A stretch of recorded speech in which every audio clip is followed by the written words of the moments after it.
maybe we'll start the panel with came right at the end of our segment with you, Todd. And maybe I'll start it with you, but I'll invite Julian or Eric to comment on this after we go to Todd. And the question is, the person's wondering, from your experience representing a First Peoples nation or tribe, what can restoration practitioners do to engage with our First Peoples partners and incorporate their thoughts and needs into restoration plans?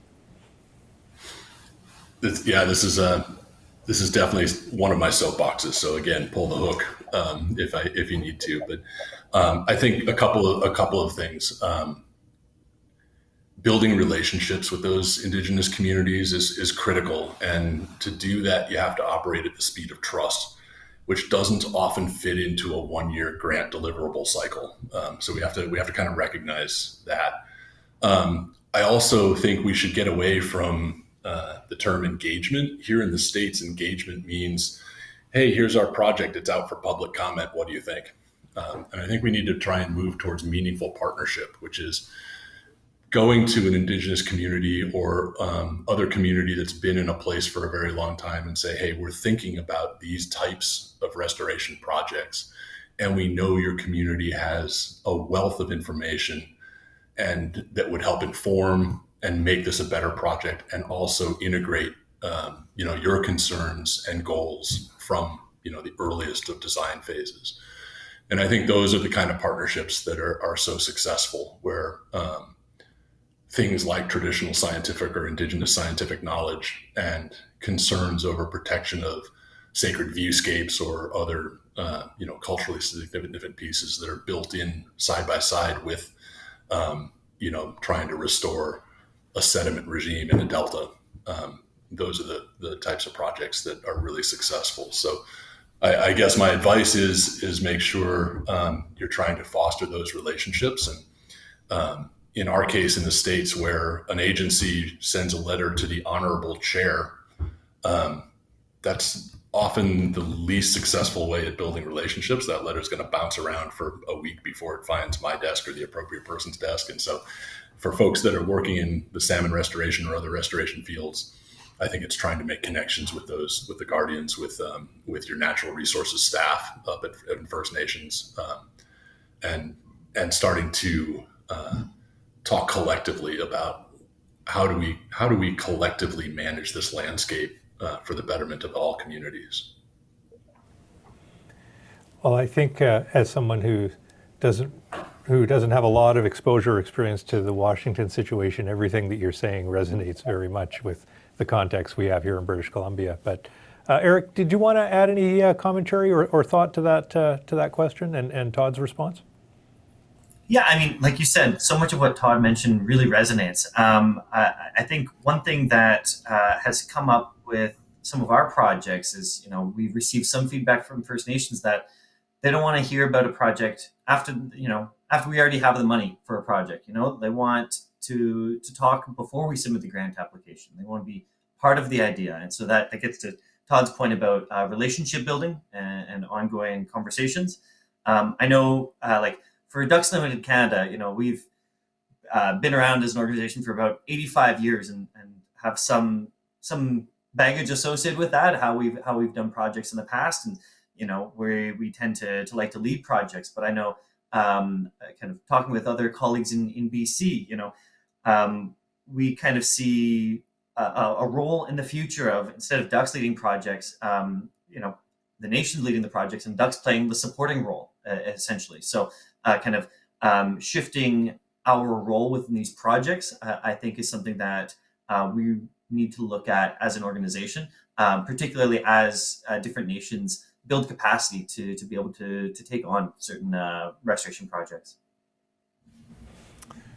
Thanks, Eric. Julian, did you have any comment on that question?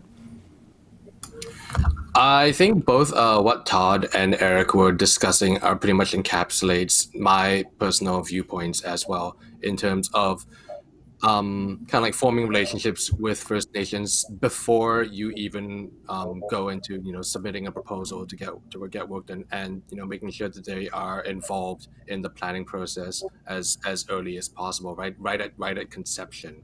And I can definitely relate to what Todd was talking about with regards to building relationships at the speed of trust.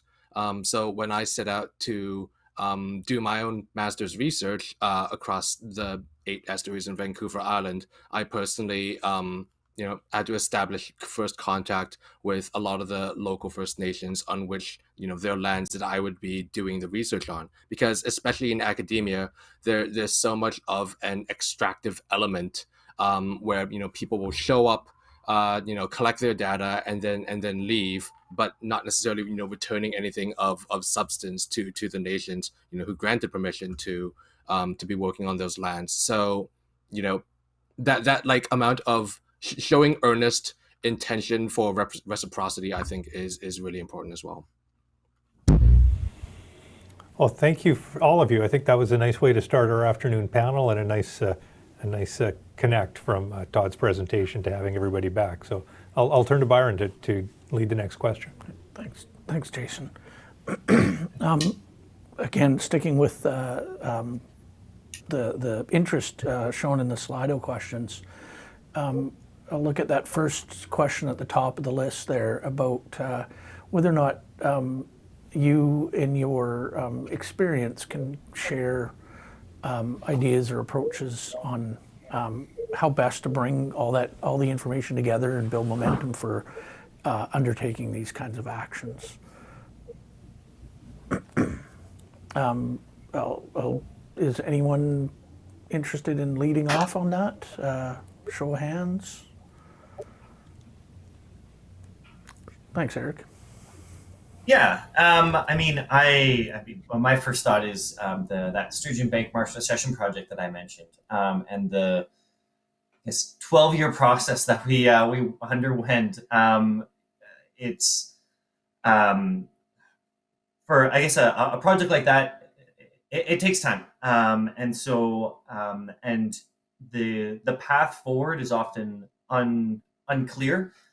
So I know it was actually the Port Authority that originally convened various groups, a few First Nations, some federal departments, provincial government, and local government in Ducks Unlimited Canada to begin some conversations and all of that. So quite often that level of facilitation or bringing folks together is really critical. Go figure. But I guess another thing that we've found useful with this idea of trying to implement a pilot project is and we actually copied it from the folks that did the Boundary Bay Living Dike, where they prepared a report, a technical concept, kind of stating their idea, and then using that to try to get a bunch of attention. So we did the exact same thing with the Sturgeon Bank project. We kind of articulated an early idea and then sought feedback on it, and that kind of helped the snowball to get bigger and grow momentum and bring people on board and make connections between different projects and all of that. So I guess sometimes it starts from some more humble conversations, but never know how big that snowball will get.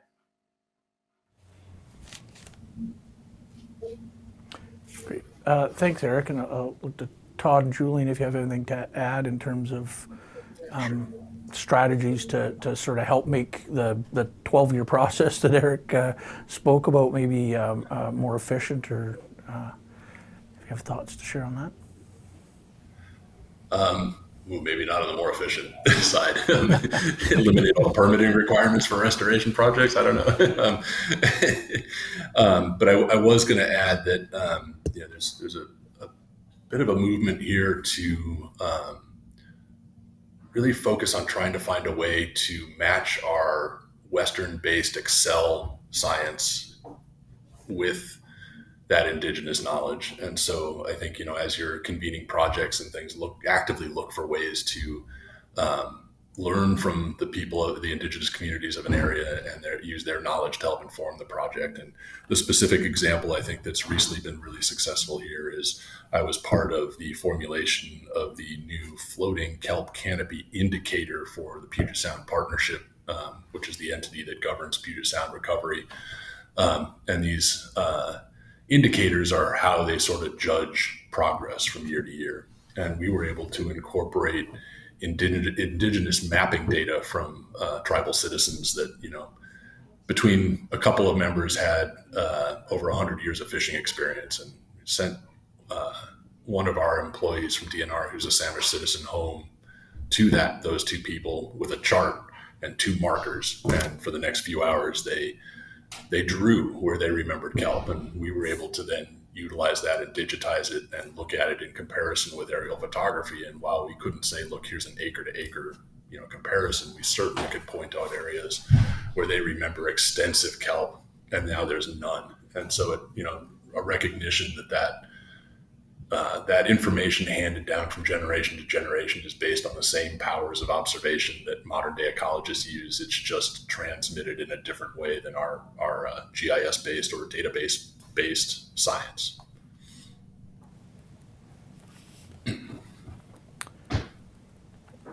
Great. Thanks, Todd. Julian, did you want to add something? Or if you don't, we can move on to another question, but give you an opportunity there to share any thoughts. Nothing super substantial, but I did just want to comment on what Todd was mentioning with regards to like passing down indigenous knowledge through like hand-drawn maps and things like that. That's that's really cool to hear about, because often what you see when it comes to restoration projects is that when assessing effectiveness, you might want to try to set up what's called like a before after control impact study design, where you have your pre-restoration but also pre-impact conditions that you want to be measuring up against.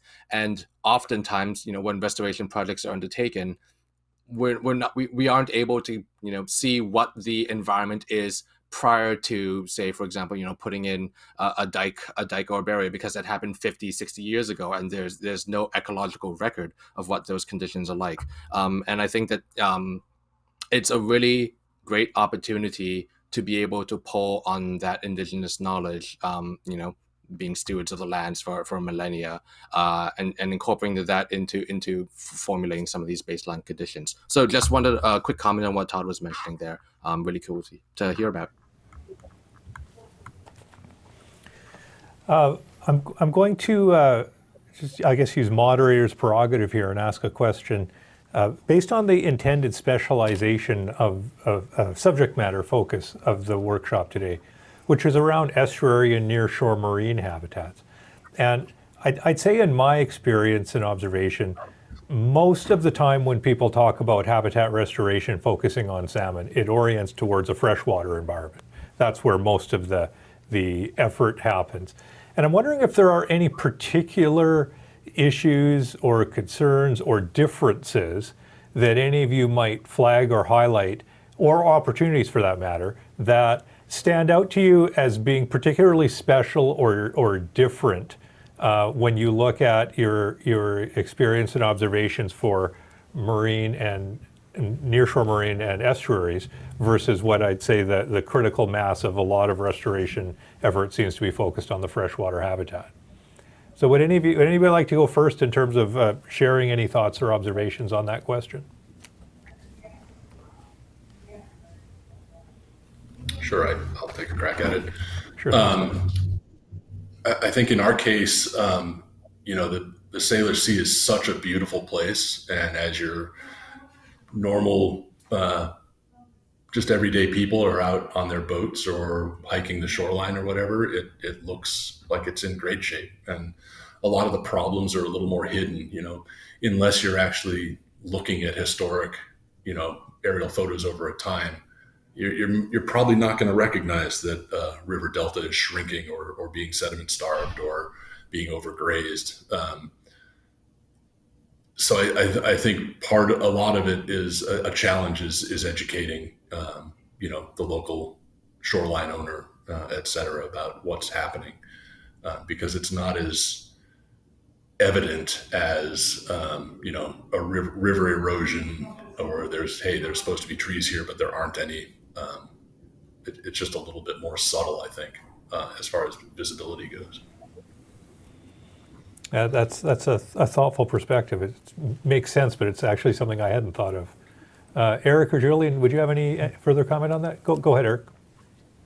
Yeah, sure. I mean, it's interesting because for these nearshore environments, some of them, it occurs to me, can be very inaccessible. Particularly estuaries where they're very muddy tidal marshes that can be very expansive. And even if you look on Google Maps, quite often, you look on, Maps View, it kind of say the world ends at the dike and then it's ocean, So, and that's, I think a lot of folks' familiarity with the geography of the area, even though there's so much that's out there. So, touching on what Todd mentioned, I think there's a limited awareness amongst a lot of folks, and I think there's a great opportunity for education there, because of course we're only going to, or often we only invest money in areas that we care about.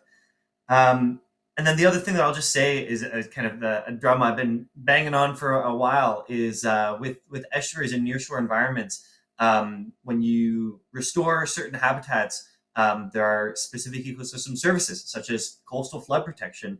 That's a nice synergy there. And so really great opportunities to showcase that natural infrastructure, those nature-based solutions, and to, I think, really lay down a solid argument why we should be doing these things, not just for the benefit of fish, wildlife, and ecosystems, but for our own direct protection and the resilience of our communities. Well, thank you, Eric. Julian, did you want to add anything on that thread? Yeah, sure. So Eric's point about accessibility really hits home for me in, trying to find my way around various sand flats, mud flats, marshes via foot and by boat, and encountering all of the challenges with that. Also working in a really dynamic environment that's influenced by tides. Working in a freshwater system, I think you experience fewer variable daily conditions compared to when working in estuary, where the patch of land that you might be working on could easily be submerged within a matter of minutes or even seconds. And then also trying to design studies in order to account for tidal variation, I think is also presents quite a unique challenge. I did want to kind of go back to the original comment though about a lot of focus being placed on freshwater restoration. And I think that estuaries still, they present an extra, I think, level of complexity insofar as they, are affected by impacts not just from what happens in the marine environment and of course and the nearshore, but also they still receive downstream impacts from what can happen upstream in the headwaters. And I think the Pacific Salmon Foundation's Salmon Watersheds program, their assessment tool for quantifying the degree of freshwater impacts to salmon ecosystems is really, really helpful in trying to understand this. So impacts to, say, such as logging, mining, urban runoff, all of those kind of things have downstream effects on estuaries.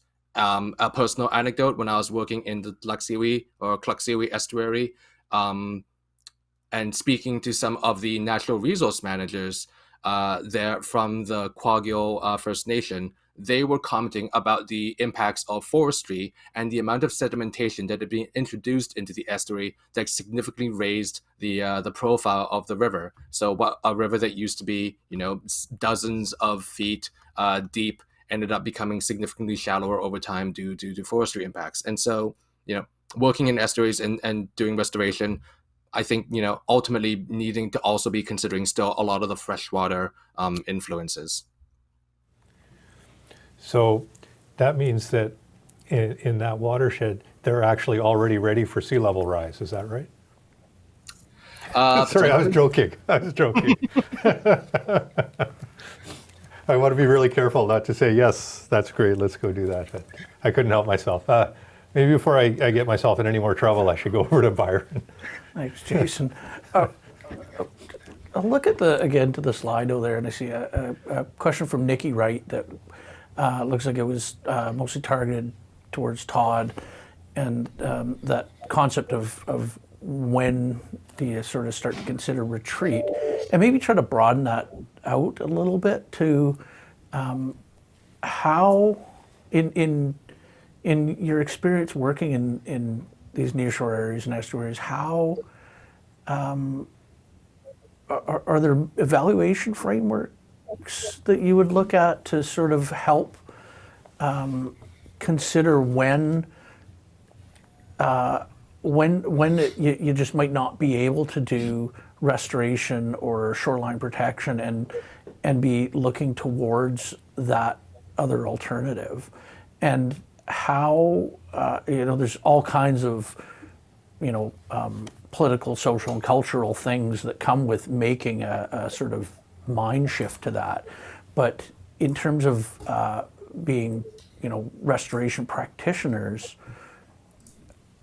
how do you work towards understanding when you can make some beneficial difference, or need to sort of take that step back to help people that might not be familiar with that sort of understand the realities of that circumstance? Is that a fair sort of question to bring to you, to folks, to shed some light on? I can only sort of speak for my experience here in the States. I think managed retreat it's sort of the elephant in the room. It's people talk about needing to do it, but there's very little action right now. There's some projects going on that are trying to identify areas where, if we don't develop behind it, there is a place for the beach to migrate, and we should be preserving those areas rather than developing on them. When we just applied for funding to do this managed retreat process for our RV park, and as we're searching around for sample managed retreat plans, they're few and far between. There's a few that are up in Alaska in the north, in Inupiaq and Inuit country, but there's very little actual managed retreat planning going on. And the fear we have is that every year in the San Juans, we see more and more permitted and unpermitted seawalls being placed up in front of residences. And the mode here in the States still seems to be that that's the preferred method. Permitters know what to do when they're talking about hard armoring. They don't really understand living shoreline type concepts from a permitting perspective. And it's just a reputation that I need a seawall to protect, so that the ocean doesn't end up in my front door. So I think, my big fear is that we're going to continue to be sort of reactionary, and we need to shift pretty darn quickly to a much more proactive approach. Thanks. Either Eric or Julian, in your sort of work experience, has that been a sort of something that's come up in terms of that kind of planning?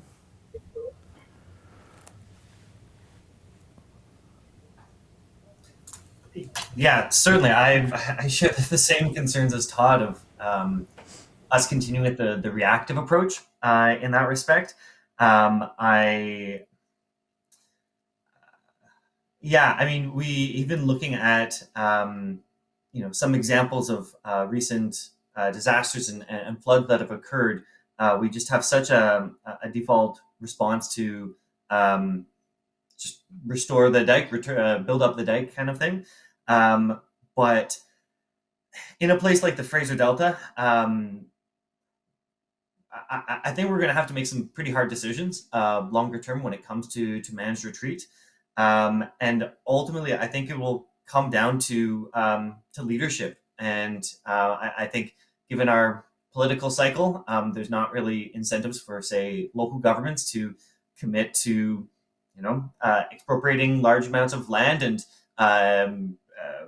realigning a dike, potentially tens of millions, if not hundreds of millions of dollars that quite often local governments aren't able to cover. And so I think strategy and leadership will be critical for enabling us to make those big decisions, because eventually we'll be forced to make those decisions. It might take a few decades, but we'll get there. Well, Julian, an opportunity for you to add something if you like. Otherwise, we can move on. Yeah. Jason?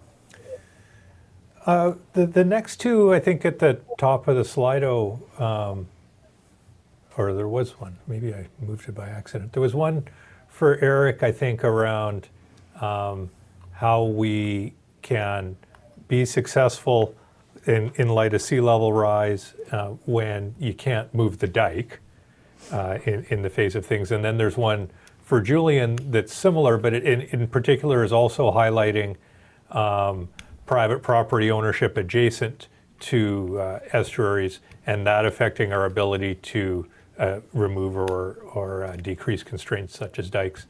And any further comment on how we envision the balance between improving habitat versus flood mitigation to nearby properties?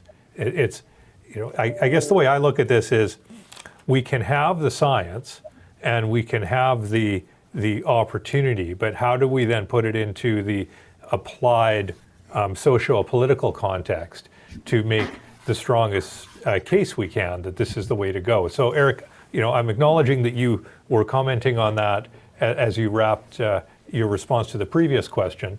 I don't want to belabor it, but did you want to expand on that any further with regard to the question that I think I accidentally checked is answered already, and then these new questions, and then Julian, I'll come to you, and then to Todd after. Yeah, I mean, it's really tough because like even a lot of the projects that I talk about, the Sturgeon Bank pilot project and the stuff we're talking about with Nature Force, that's all under the protect paradigm. You have protect, avoid. Oh, that's embarrassing. I'm forgetting the four. Resist and accommodate when it comes to flood adaptation. And essentially,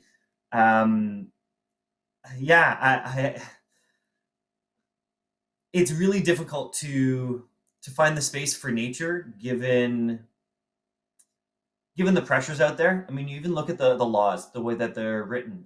You think about the Dike Maintenance Act in British Columbia and how it requires certain the dikes to be upgraded to a certain standard, and we are unable to take into consideration the ecosystem outside of it. You look in the Fraser Delta, the parts of the Boundary Bay Dike have literally zero tidal marsh in front of it and have great exposure to waves. But then contrast that with Sturgeon Bank, and you have some areas with a tidal marsh that's 400 or 500 meters wide in front of it. And so clearly there's significant contrast in the wave attenuation protection of different areas, but our legislation does not allow us to factor that into it. And so I think there's definitely some growing pains there. And I think the biggest one, I guess, is that we continue to build in these floodplains, and I think we're going to be continuing to grapple with this so long as we decide to build in these low-lying flood-prone areas. That's very thoughtful and a nice extension to what you'd commented on previously. Julian, did you want to build on this? Yeah, sure. So, I think one of the challenges that you learn about if you're studying conservation biology and restoration ecology early on is how do you value ecosystem services? Because in our world, a lot of things have a monetary value associated with them, and that in terms of planning dictates whether or not it's to be considered. And so how do you ascribe how do you give a number value to an ecosystem service such as flood attenuation, as Eric was mentioning about, or sediment capture, for example? And I think that's a constant challenge practitioners, I'm sure a lot of you are familiar with, face, especially when dealing or working with public private landowners as well, and how are you getting them to potentially give up part of their property, or to modify it with regards to a softer shores approach. I think that's a common term applied to a lot of these projects, especially when it comes to removing aspects like shoreline armoring. And I think that if Tom Reed was still on the panel, he would have been a great resource to ask about, based on his work with restoration in the Englishman River estuary, where a large amount of public property was just purchased, and the armored seawall around that spit essentially is being taken back to allow for a more gradual marsh to be built up. And an even larger scale example in the Cowichan River estuary that Tom also mentioned in his talk this morning, with regards to moving the massive agricultural dike in a farm in the estuary. And I know that is been seen as a little bit controversial in the public consultation phase, because that dike has also served as a walkway where a lot of the public have been value it as a wildlife viewing opportunity.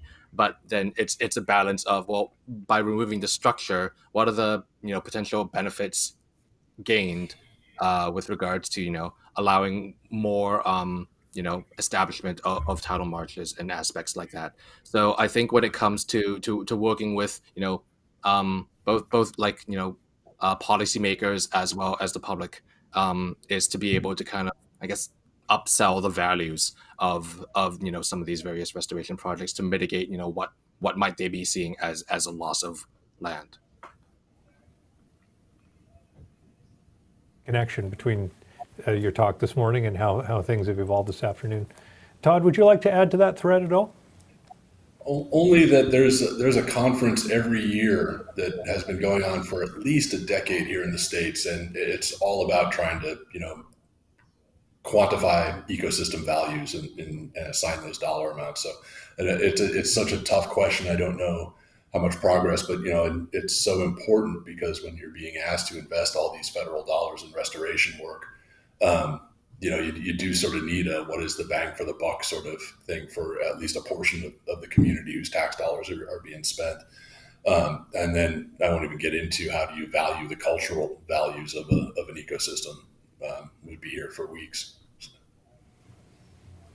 Yeah, go ahead, Byron. Yeah, thanks, everyone. I was just flipping back to my notes from some of the earlier sessions, and I had a question that I didn't get to ask back then, and it was around, I think Eric touched a bit on it. Some of it was in the morning session around from Tom on the MARS tool for evaluating and a number of elements in estuaries.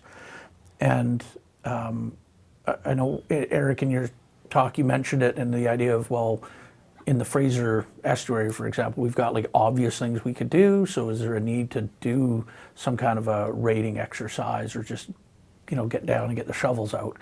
And I just wonder, linking back to some of the earlier conversation we had even early in the day about the concept of trying to, identify priorities and prioritize watersheds, and the difficulty around that, and whether or not something like that evaluation tool, even if maybe you don't need it in a watershed or an estuary, because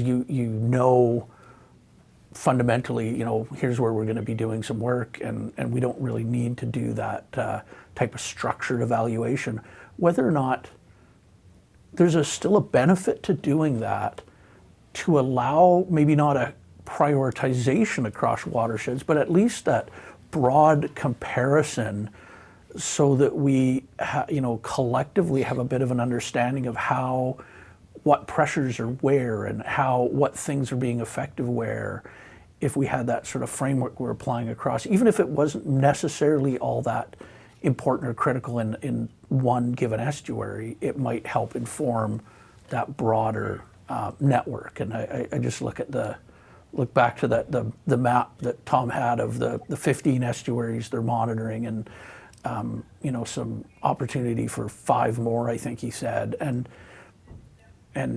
just wonder if from your guys' experience, if that again, maybe not so much from a prioritizing one versus the other, but from a collective having that framework of information to help support sort of coastal wide understanding and restoration opportunities.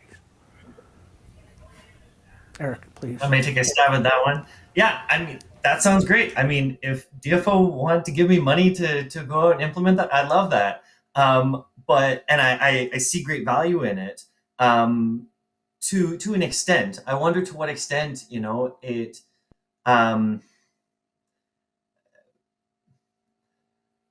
it becomes collection of data for the sake of having it, and instead leading to postponing actually addressing the underlying challenges. That's my concern, because I don't see the resources to be able to do all of the research that I would like to do.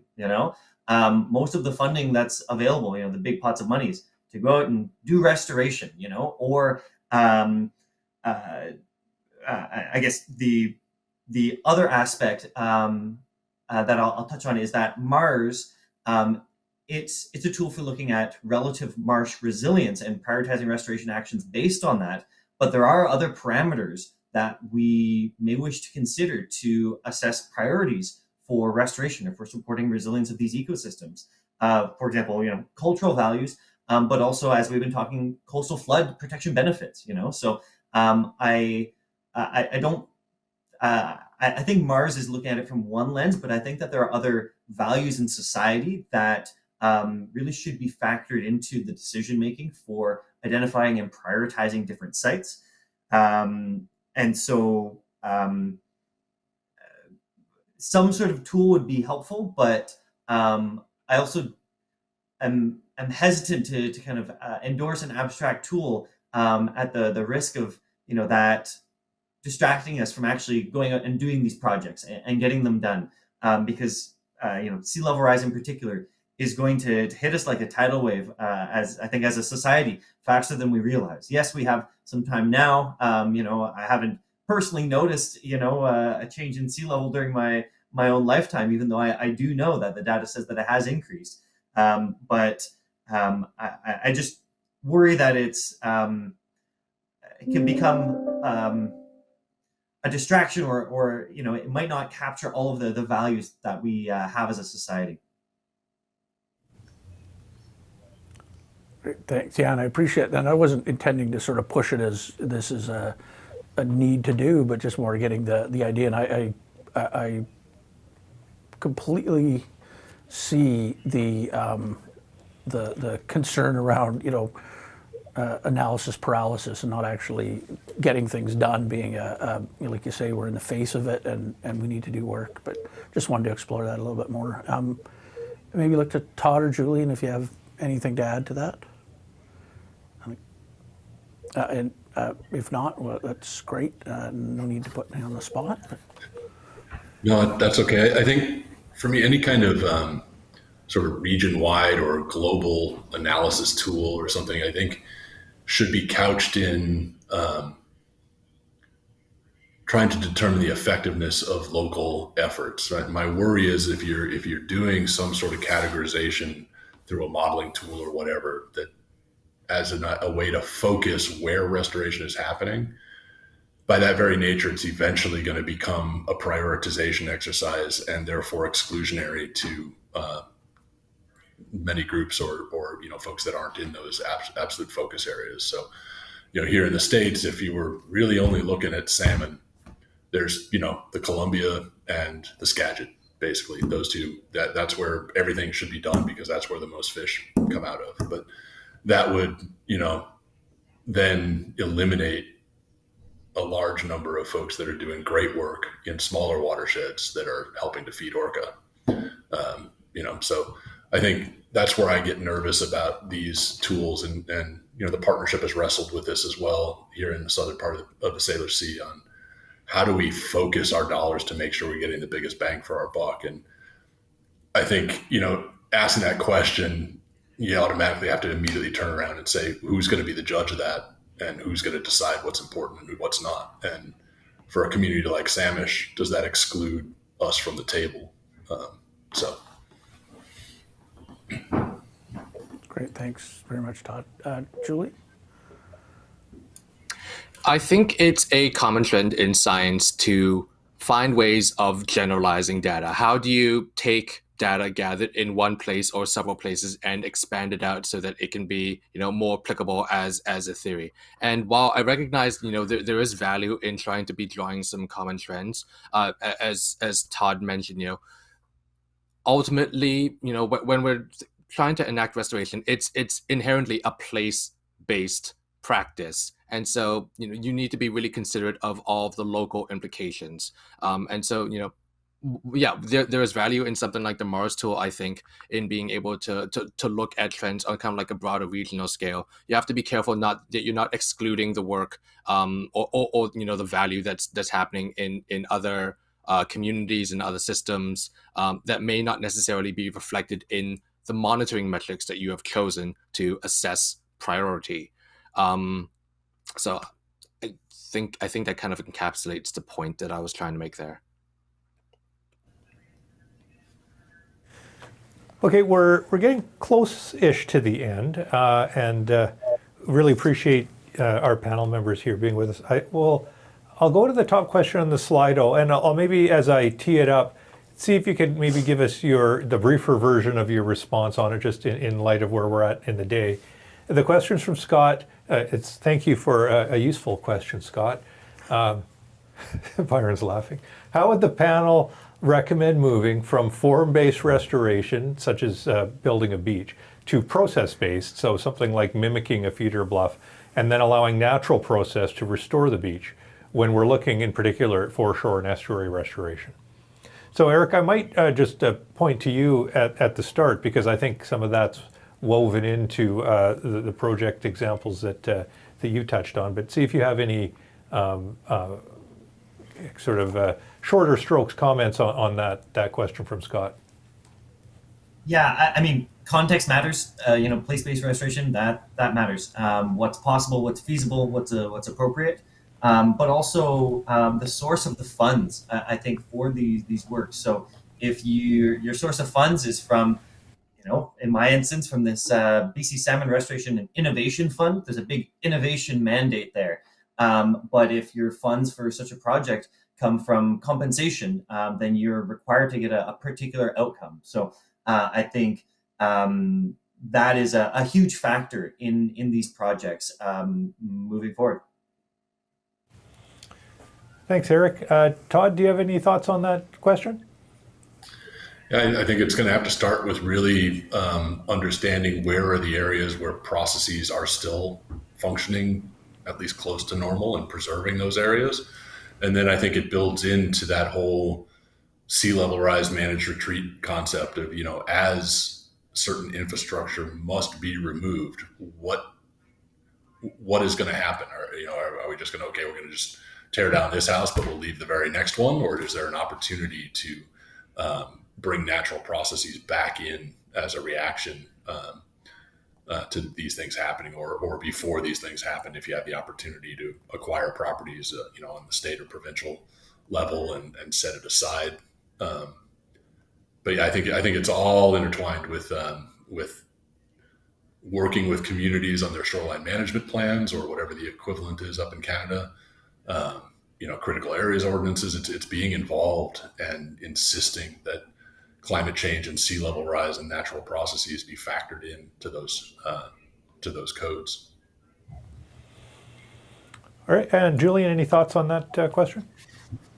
I don't know. No further thoughts. I'm in full agreement with what Eric and Todd just stated. Okay, just before we let the panel go, and Derek, when you get a minute, we could probably put the Slido window closed now. We're moving towards our wrap of the day. But I'll just see if the panel have any thoughts. I think one thread that came through most of the talks in one form or another was around the idea of coordination, or I think it might have been Eric's term, fractured governance. It was woven in and around almost everybody's talk in one form or another. And I don't want to dwell on what's not working. None of us would have a problem coming up with a list of that. But I'm wondering if any of the panel members would say, okay, in 1 minute, I can give you an example of something that did work. either something I did or something I know about or something I admire, that one of my colleagues has done or been part of, as a bit of inspiration towards how we can move from the places we have gaps and challenges, but following the example of people that might be showing us how to be more successful in terms of that governance and coordination. So I realize that's a bit of a loaded question for the end of the day, but I thought if I couched it in the sort of 1 minute or less-ish, kind of planting a seed that maybe those of us participating can go look up later to say there are some people who might have figured this out, or at least partly, and we can look to that as maybe ideas and inspiration. If you have an idea of or a response to that, put up your hand and I'll let you go first. Go ahead, Eric. Couple ones. So in San Francisco Bay, they have something called Sedimatch, where essentially it's this online tool where you can say, I have sediment of this quantity of this type available. Does anyone want to use it? And then folks doing different restoration projects throughout the bay can say, hey, I want that. Or they say, hey, I need sediment of this type. So that kind of like a sediment dating site really helps facilitate beneficial reuse of sediments rather than just simply disposal at sea. So I think that's a really cool example. And then another one is more of a policy example. In the Netherlands, virtually 100% of the sediment that's dredged from their waterways must be beneficially reused in some way. And so by law, that incentivizes a lot of innovation and creativity with reusing that dredgeate off the coast, often to create habitat and to provide flood protection. So I think there's definitely opportunities through laws and policies as well to incentivize. Eric, that's awesome. Those are both really interesting ideas. I'm going to look them up. And I also think you probably get quote of the day for sediment dating site, but there's still a couple of minutes left in the session. Julian or Todd, would you have any other similar type things to share in a minute or so?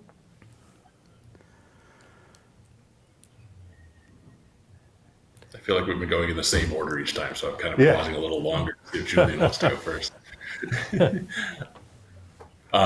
So there's a group here in Skagit County, Washington, called Clean Samish Initiative, and it was formed to address fecal coliform pollution in the Samish River that opens up into Samish Bay, which supports a lot of commercial shellfish operations.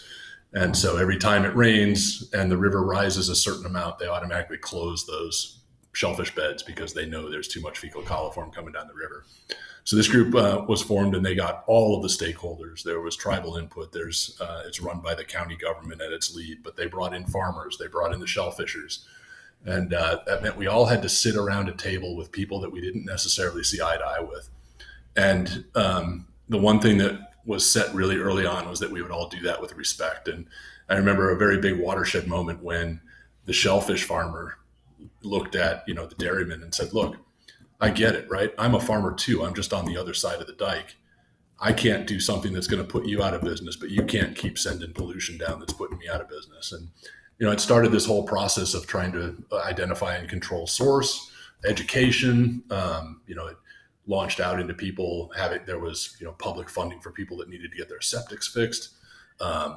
Some really popular fishing areas were identified, and a group came together and put porta potties out in the parking lot, to try and help. So it just ended up being a really broad reaching environment because there was a concerted effort to get all the stakeholders around the table from the get-go. And it's not done yet, but there's been significant progress, and there's fewer closures of those shellfish beds today than there were before it started. Thanks, Todd. And Julian, do you have any thoughts on that? I guess I can share my perspective as someone who I consider myself still a fairly early career scientist. And I'm probably preaching to the choir at this point, but in my master's research, in all of the sampling that I was doing across the estuaries, what I was really, the most that I was able to learn was when I had the opportunity to be working with coastal guardians, and other like resource stewardship and managers from all of the local First Nations, and being able to go out with them into the estuary, learn about the different lands, natural histories, and also, to be involved in sampling with them. And so, again, preaching to the choir, I cannot underscore the value of, being as closely involved with First Nations as much as they have the capacity in order to help with these, because the importance of helping to increase the capacity of First Nations to be able to take on these restoration projects, I think is really important. Well, thanks for that. I appreciate the comments from the panel there. I think that's a really nice way to wrap up our afternoon panel session and our day. So, panel members, as I did with our morning panel members, my hand's up to you. Thank you so much for spending your time with us and sharing your knowledge on behalf of those of us that are hosting and all the participants. And we'll let you sign off now, and Byron and I will just do some quick closing comments to wrap up our workshop. And Byron, maybe I'll give you prerogative to go first and offer your closing comments. Great. Thanks, Jason. And just sort of maybe following off of those last comments from the panelists, that was one of, I just jotted down a couple of the key sort of takeaways that I took from some of the talks and the questions and answer periods. And I think you mentioned it as well, that need for collaboration and coordination, but at all kinds of scales, and really importantly at that local scale. And so I take that one to heart. I think it's when we talk about collaboration and coordination, lots of times people think about big, grand scale,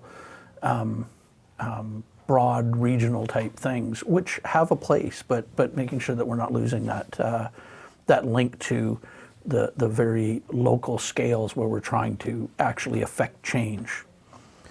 So I had a few others there, but for me, I think that that was one of the key takeaways. And so in that vein, I think, we've convened this workshop to try to get a lot of people together to help sort of with that broader scale coordination, collaboration, and hopefully people that are participants today make connections to advance some of the work that you're doing, but also it's a good opportunity for folks like myself with DFO and for Jason at PSF to have some feedback to see what opportunities there are for us to continue to do this kind of work and to work at that broader scale as well. So I'll maybe leave it there and hand it back to Jason for some closing. All right, well, I'll build off that. I'll thank everybody for joining today. I thank all our speakers. Thank Byron, my friend and counterpart over at DFO, and his team, Laura and Morgan sitting in the back room, and others who helped set this day up. It's important to have these opportunities to connect, to talk about these kinds of things, to share knowledge and move forward. We heard a lot today. We talked about the importance of convening, the opportunities to learn. We talked about monitoring and making sure we understand what the results are of what we're doing. We talked about the fact there's lots of information out there, but how do we make sure what the scientists are learning gets into the hands of the people that are doing the restoration. We talked a lot about things are changing, sea level rise, goose population increases, marsh die-off, and things like that. And we talked about the challenges of having a lot of intentions and good ideas, but coordinating. But there's a lot of good stuff happening. I am optimistic about the potential for the future based on what we're hearing and the participation in something like this. It is going to take all of us. I think anybody who would have engaged today will share this mindset that we're looking for DFO to do certain things, but we also know that it's not just going to be DFO going out there and figuring out what to do and solving the problems by themselves. It's really going to take all of us working together to move forward on these important challenges.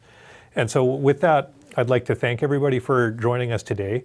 The report from this workshop will be summarized and then provided on the PSF website, along with video segments, so you can go back and look at this later.